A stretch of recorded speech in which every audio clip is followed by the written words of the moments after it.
मुझे बहुत खुशी है कि इस अवसर पर मुझे आमंत्रित किया गया।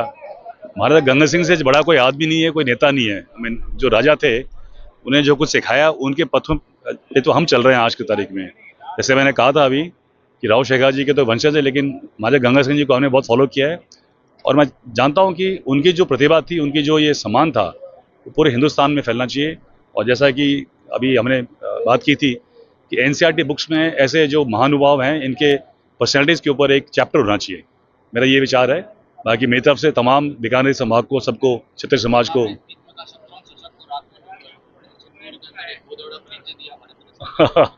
अब ऐसा है कि ये तो आज की ज़रूरत है, आज की देन है।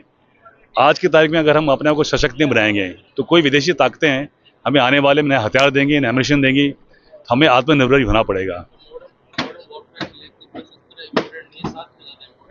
देखो साहब, ऐसा है कि आज की लड़ाई थी, इस बार बॉर्डर क्रॉसिंग सिंदूर में तो एक भी जवान बॉर्डर क्रॉस नहीं किया।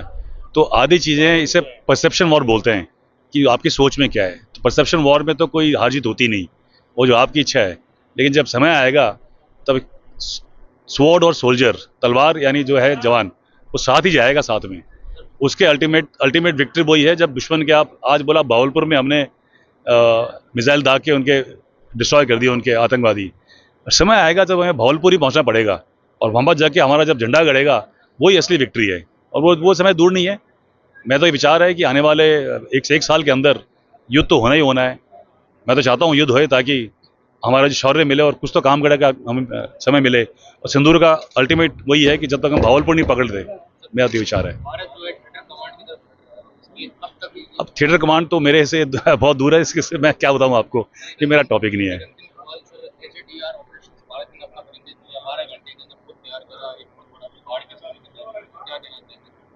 देखिए साहब, फौज तो हमेशा वॉर फुटिंग में काम करती है। हमारे एक शब्द है वॉर फुटिंग, कि लड़ाई के टाइम काम करे। अगर आपको कोई कार्य दूँ, 12 घंटे में तैयार किया, तो हमने बॉम्बे में भी ऐसा मैंने 2 दिन में तैयार किया था एक ब्रिज, जब गिर गया था। तो फौज को तो कोई काम थी, उसमें कोई कमी नहीं होगी। हर तरह का कार्य, कोई एचएडीआर का हो, कोई आईएसडीटी का हो, कोई इंटरनल सिक्योरिटी हुआ या कोई ह्यूमन रिसोर्स का, हम तो हमेशा तैयार हैं। और देश की सेवा वही है कि जब भी मौका मिले हमें करना पड़ेगा, और हम तैयार हैं करने को। आज के युवा हैं जो खुद के फील्ड, चाहे वो एजुकेशन का फील्ड हो, चाहे स्पोर्ट्स का कोई फील्ड हो, चाहे कोई सामाजिक फील्ड में जहाँ एक्सेल कर रहा है, उसकी प्रतिभा को देखना, उसको एक्सेप्ट करते हुए उसको और आगे बढ़ाने के लिए, प्रेरणा देने के लिए कार्यक्रम रखा गया था। आज तकरीबन 200 से ज़्यादा बीकानेर जिले, बीकानेर संभाग के जो भी छात्र छात्राएं थी, उनको यहाँ लेके सम्मानित करा गया। और निश्चित रूप से जो युवा अवस्था होती है, ये ऐसा समय होता है जब ऊर्जा का खूब संचार होता है। जब तक ऊर्जा सही दिशा में नहीं लगे तो देश को जो लाभ मिलना चाहिए वो लाभ नहीं पहुंच पाता है। मुख्य रूप से जो भी युवा शक्ति है, उसकी एनर्जी को संचालित करने के लिए, एक जगह दिशा देने के लिए आज ये मतलब चिंता शिविर जैसे भी एक कह सकते हैं, जहाँ पे अलग अलग वक्ताओं ने खुद के वक्तव्य रखे, खुद के विचार रखे। निश्चित रूप से लगातार सैकड़ों वर्षों से क्षत्रिय समाज देश के लिए बलिदान देता आया है, पहले भी देता है। आगे भविष्य में कहीं भी जरूरत पड़ेगी तो हम हमारे तरफ से तन मन धन सब तरह से सहयोग करने देश को तैयार है। और निश्चित रूप से आज 3-4 अलग अलग विभूतियां, जैसे हमारे महाराजा गंगा सिंह जी, हमारे राणा अपने राव शेखा जी, राव बनीर जी, इन तमाम विभूतियों की भी आज हमें स्मरण में लिया, उनकी आज तिथि मनाई। और साथ ही साथ जो हमारे शास्त्री जी और हमारे गांधी जी का भी आज 2 अक्टूबर है। तो निश्चित रूप से एक बढ़िया आयोजन हुआ, हजारों के संख्या में सब लोग सर्व समाज से इकट्ठे थे और संदेश यही गए कि जिस प्रकार से 3600 कौम को हमने साथ में लेके पहले चलते आए, आगे भी क्षत्रिय समाज 36 कौम को साथ लेके आगे बढ़ेगा।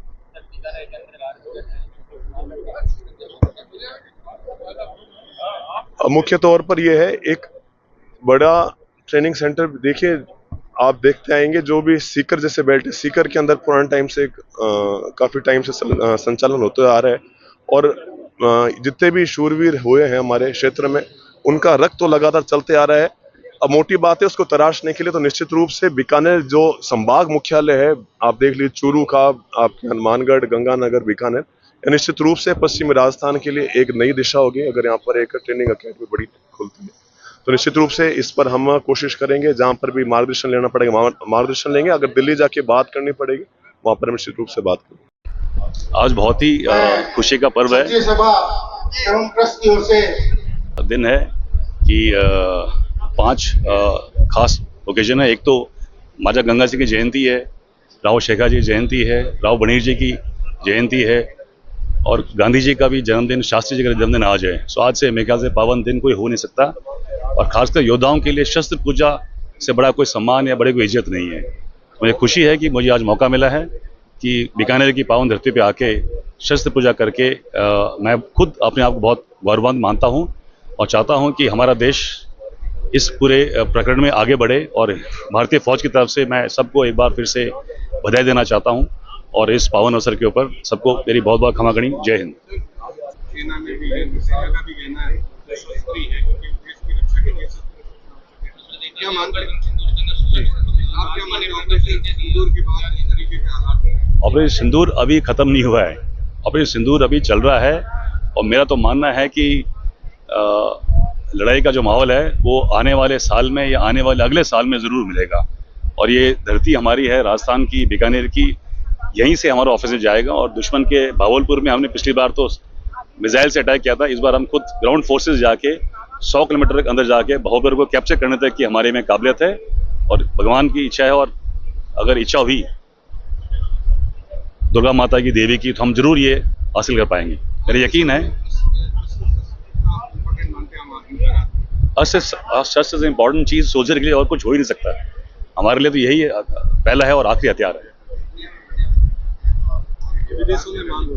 अभी तो हमारा बहुत ही नेसेंट स्टेज है, प्रगति आत्मनिर्भर भारत और इसमें जो हमारे हथियारों की प्रणाली है ये धीरे धीरे आगे बढ़ रही है।